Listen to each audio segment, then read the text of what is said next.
Good morning learners, welcome back on my YouTube channel. आप सभी का स्वागत है मेरे यूट्यूब चैनल मैथ्स ट्यूब पर। आज हम यहाँ पर डिस्कस करने वाले हैं बहुत ही इंपॉर्टेंट थिंग्स। क्या मेरे एक स्कूल का हाफ ईयरली का पेपर है, इसको आज हम डिस्कस करेंगे। इसमें 4 सेक्शन है, लेकिन इन 4 सेक्शन में से सिर्फ और सिर्फ आज हम सेक्शन ए को डिस्कस करेंगे। और सेक्शन जो ए होगा वो टोटली एमसीक्यू बेस्ड होने वाला है।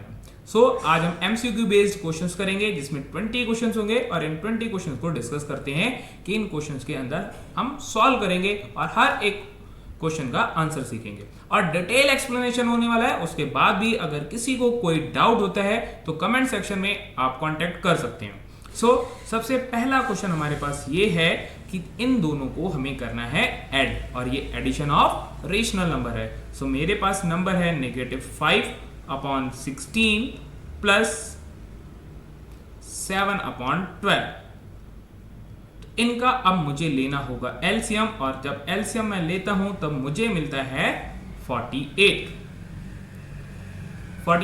अब 16 से जब 48 को डिवाइड करेंगे तब आएगा 3, और 3 मल्टीप्लाई कर दूंगा मैं इसकी -5 से,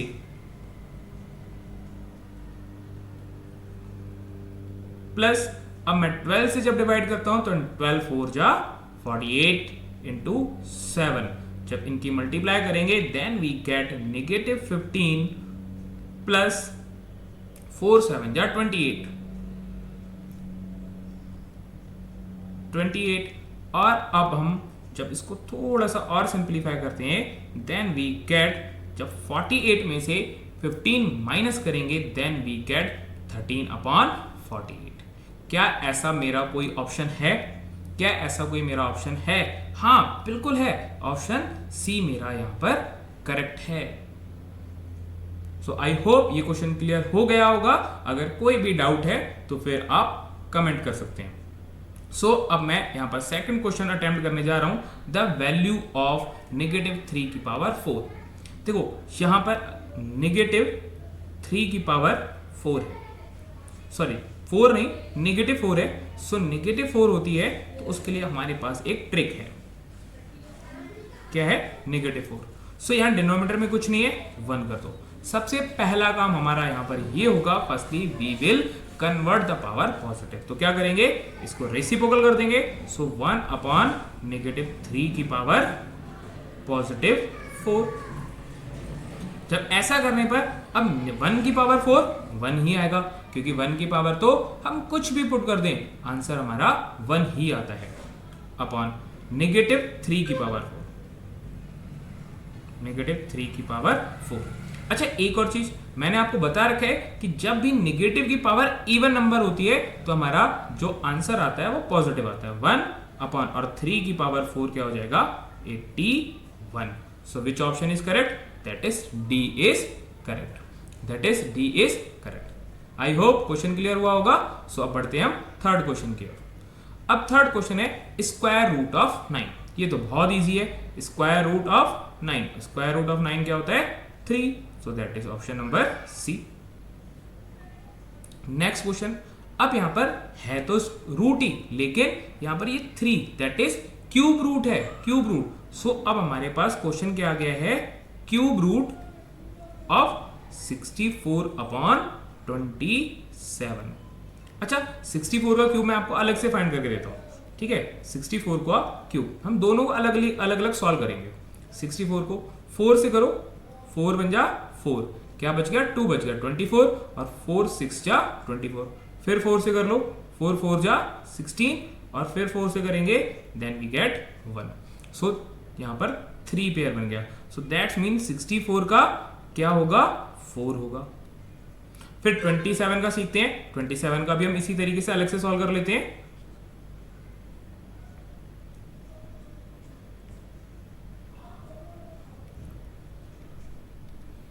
जब हम 27 को करेंगे, 27 को हम 3 से कर लेते हैं। वैसे आपको लर्न होने चाहिए 1 to 10 एटलीस्ट। जब हम 3 9 जा 27, फिर 3 से करेंगे then we get 3, again 3, then we get 1। फिर से मेरा इस 3 का पेयर बन गया। यहां पर आ जाएगा 3। 4/3। 4/3 कहां है? 4/3 ऑप्शन बी है। आई होप क्लियर हुआ होगा। अब हम आगे, बेटा ये क्वेश्चन इंपॉर्टेंट है क्योंकि इसमें लगनी है हमारी एक आइडेंटिटी। अगर आइडेंटिटी नहीं भी लगाना चाहो फिर भी हमारे पास एक ट्रिक होती है, हम उस ट्रिक को, अच्छा ये 197 इंटू 203। अच्छा कुछ बच्चे क्या करेंगे, डायरेक्टली इसको मल्टीप्लाई करना स्टार्ट करेंगे, तो हमें डायरेक्टली मल्टीप्लाई नहीं करना है। हम क्या करेंगे, इसमें एक आइडेंटिटी के तरह इसे बना देंगे, 200 माइनस 3 और 200 प्लस 3। सो क्या इसको मैं ऐसा नहीं लिख सकता, x माइनस वाई और x प्लस वाई, ऐसा तो मैंने एक आइडेंटिटी में पढ़ा है, और क्या होता है x square minus y square. So क्या यहां से हम रिलेट कर सकते हैं, x इसको रिलेट कर सकते हैं हम 200 से, और y को रिलेट कर सकते हैं हम 3 से। तो हम डायरेक्टली यहां पर पुट करेंगे 200 का स्क्वायर माइनस 3 का स्क्वायर। जब मैं 200 का स्क्वायर करूंगा तो 2 का स्क्वायर 4। अच्छा मुझे 200 का स्क्वायर तो नहीं पता, लेकिन मुझे 2 का स्क्वायर तो पता है, 2 का स्क्वायर कितना होता है 4, और इस डबल जीरो का स्क्वायर करेंगे तो 4 टाइम 0, माइनस 3 का स्क्वायर तो मुझे पता है कितना होता है 9, और जब मैं इसे सब्ट्रैक्ट करूंगा तो कितना आएगा 39991। ऐसा क्या कहीं ऑप्शन में है, हाँ है, कौन सा, ऑप्शन ए। तो फिफ्थ का करेक्ट ऑप्शन क्या होगा, ए। सो नेक्स्ट आगे चलते हैं। क्वेश्चन नंबर 6 कह रहा है हमारे पास, if 2x minus 3 is equal to the x plus 2। इसमें हम क्या करेंगे, हमें यहां पर x की वैल्यू फाइंड करनी है। x की वैल्यू कैसे फाइंड करेंगे, वेट अ मिनट बेटा, कुछ टेक्निकल इशू है जिसकी वजह से ये थोड़ा सा प्रॉब्लम कर रहा है। अब हम क्या करेंगे, वेरिएबल को एक साइड करेंगे और कॉन्स्टेंट्स को एक साइड। सो 2x, ये वेरिएबल x है ना, तो x को इधर लेकर आएंगे, शिफ्ट करेंगे, देन माइनस x, और इस माइनस 3 को इधर शिफ्ट करेंगे, then positive 3। So 2x minus x that is x, और 2 plus 3 5। Option number C is correct. Option number C is correct. क्यों, ऑप्शन सी में क्या आ रहा है 5, और हमारी x की वैल्यू भी 5 आ रही है। सो अब क्वेश्चन नंबर 7, वेट इसको मैं रफ कर देता हूं।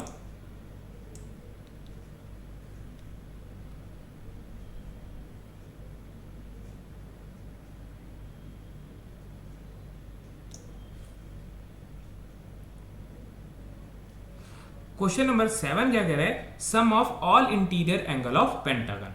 बेटा एक फॉर्मूला होता है हमारे पास, कितना, 2n माइनस 3 इंटू 90 डिग्री। वैसे तो फॉर्मूला लगाकर भी सॉल्व कर सकते हैं, और इसको हम डायरेक्टली लर्न करके भी कर सकते हैं। अब पेंटागन में साइड्स कितनी होती हैं 5, तो यहां पर 2 इंटू 5 माइनस 3 इंटू 90। सो 2 5 जा 10, 10 माइनस 3 7, एंड 7 इंटू 90, 7 9 जा 54 और 0, तो that is 540 degree. That is option number A is correct. या हम डायरेक्टली लर्न भी कर सकते हैं कि पेंटागन का इंटीरियर एंगल्स का सम कितना होता है 540 डिग्री। सिमिलरली क्वेश्चन नंबर 8 भी इसी तरीके का है, sum of all interior angle of quadrilateral. तो इसको हम डायरेक्टली लर्न करके लिख सकते हैं 360। इसको हम डायरेक्टली 360 लिख सकते हैं। सो क्वेश्चन नंबर 6 और 7 और 8 वो भी हमारा डन हो गया। आप इसको फॉर्मूले के थ्रू भी कर सकते थे, ऐसा नहीं है। लो अभी मैं फॉर्मूले के थ्रू कर देता हूं उसको, 2n माइनस 3 इंटू 90। सो 2n की वैल्यू 4 माइनस 3 इंटू 90 क्या आएगा, 2 4 जा 8, 8 माइनस 3 इज 5, एंड 5 वेट बेटा इंटू 90, एंड कुछ रॉन्ग हो रहा है, लेकिन आप डायरेक्टली इसको लर्न कर लो, जो कि ज्यादा बेटर है। हम डायरेक्टली कह सकते हैं कि हमारा जो क्वाड्रिलेटरल का इंटीरियर सम होता है, sum of interior of the quadrilateral is 360 degree. ठीक है, so next question is volume of cuboid, तो वो क्या होता है LBH, that is L into multiply into B into H। अब question number 10 is the abscissa of the point. Abscissa क्या होता है, आगे वाले को हम अबैसिसा बोलते हैं और पीछे वाले को, दैट्स मीन x को हम क्या बोलते हैं अबैसिसा और y को हम क्या बोलते हैं ऑर्डिनेट। लेकिन हमसे पूछा क्या है abscissa, so the abscissa of this point is 4। Now question number 11 is saying a coin is tossed. जब एक कॉइन को टॉस करेंगे तो क्या आएगा, हेड और टेल। अब कह रहा है what is the probability of getting head. अब हमें हेड आने की प्रोबेबिलिटी फाइंड करनी है। हेड कितने टाइम्स है 1 टाइम, तो 1 और टोटल कितने हैं 2। So the which option is correct, option B is correct. Question number 12 फिर से एक्सपोनेंट से करते हैं हम इसको। देखो -3/7 की पावर -1 है, तो मैंने आपको बताया सबसे पहले हमें क्या करना होता है, पावर को पॉजिटिव। सो -3/7 की पावर है -1। जब इस पावर को पॉजिटिव करूंगा तो रेसिप्रोकल हो जाएगा, और रेसिप्रोकल होगा तो 7/3, वो भी नेगेटिव का। लेकिन क्या ऐसा ऑप्शन है, नहीं है। क्या हम इस वाले जो नेगेटिव साइन है, नेगेटिव साइन को क्या हम ऊपर नहीं लिख सकते, बिल्कुल लिख सकते हैं। तो इस वाले नेगेटिव साइन को मैंने लिख दिया ऊपर, इस वाले नेगेटिव साइन को मैंने लिख दिया ऊपर। सो मेरा option B is correct. Got it. चलो अब हम करते हैं क्वेश्चन नंबर 13 को।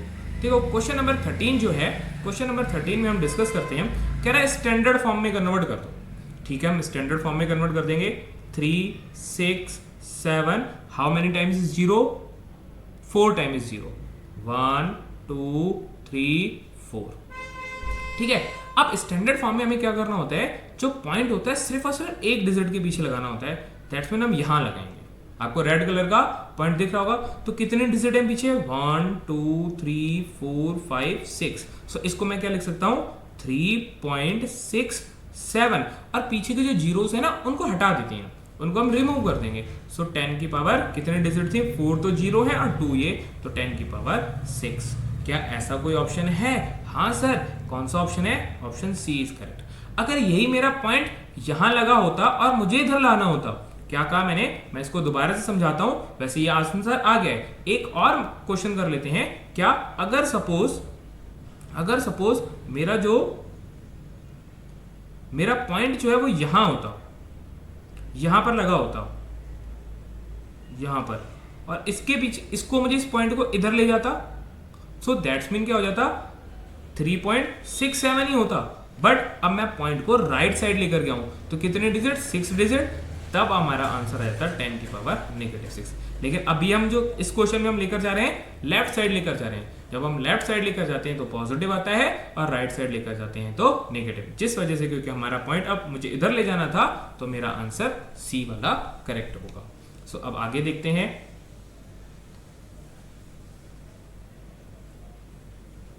कह रहे ईच इंटीरियर एंगल। बेटा आप इंटीरियर एंगल निकालने के लिए पहले मुझे एक्सटीरियर एंगल निकालना होता है। एक्सटीरियर एंगल का फॉर्मूला क्या होता है, exterior angles is equal to the 360 divided by n।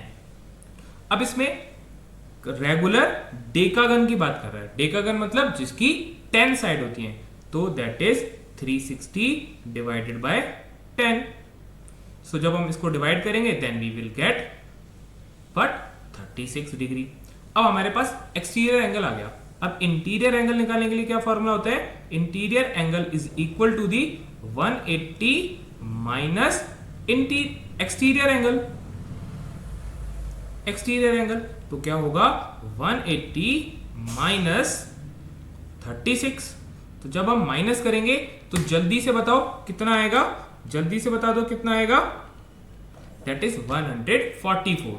That is 144। और कौन सा वाला ऑप्शन, मतलब कि सी ऑप्शन मेरा करेक्ट होगा। अब नेक्स्ट क्वेश्चन की तरफ बढ़ते हैं। वेट, कुछ टेक्निकल इश्यूज हैं। नेक्स्ट कह रहा है विच of the following is not a quadrilateral. अच्छा, क्वाड्रिलेटरल क्या होता है, क्वाड्रिलेटरल वो होता है जिसमें 4 साइड्स होती हैं। स्क्वायर, हाँ स्क्वायर में भी 4 साइड्स होती हैं। रेक्टेंगल, रेक्टेंगल में भी 4 साइड होती हैं। पैरेललोग्राम, पैरेललोग्राम में भी 4 साइड्स है। लेकिन ट्रायंगल, ट्रायंगल में ओनली 3 साइड्स होती हैं और यहां पर मुझसे पूछा कौन सा क्वाड्रिलेटरल नहीं है, तो ट्रायंगल जो है वो मेरा कभी भी क्वाड्रिलेटरल नहीं हो सकता। तो नेक्स्ट क्वेश्चन की तरफ देखते हैं। कह रहे in which of the following quadrant does the point is lie, कि ये वाला पॉइंट जो होगा, ये वाला जो पॉइंट होगा वो किस क्वाड्रेंट में लाई कर रहा होगा। तो दोनों ही नेगेटिव के हैं, दोनों ही नेगेटिव के हैं। जब दोनों ही नेगेटिव के होते हैं तो ऑप्शन मेरा सी करेक्ट है कि थर्ड क्वाड्रेंट में वो लाई कर रहा होगा।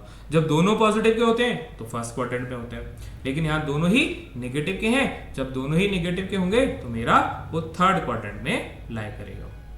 Question number 17। क्वेश्चन नंबर 17 देखो बेटा क्या कह रहा है। क्वेश्चन नंबर 17 कह रहा है अ डाइस इज थ्रोन।